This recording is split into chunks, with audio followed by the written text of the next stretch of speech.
Let's learn how to create a stretch pop-up text effect in Premiere Pro. Start by selecting the Type tool and adding your text to the timeline.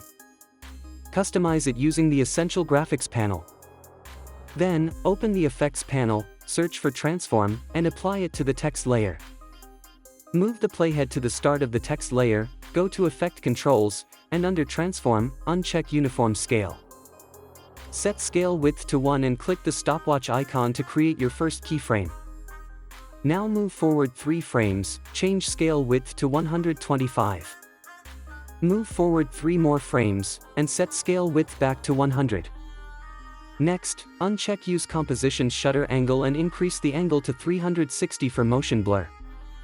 That's it. Your stretch pop-up effect is ready. If you want to reuse it, just copy the text layer with the effect using Ctrl+C, then select any other text layer and press Ctrl+V to paste the effect. And that's how you make a stretch pop-up text animation in Premiere Pro.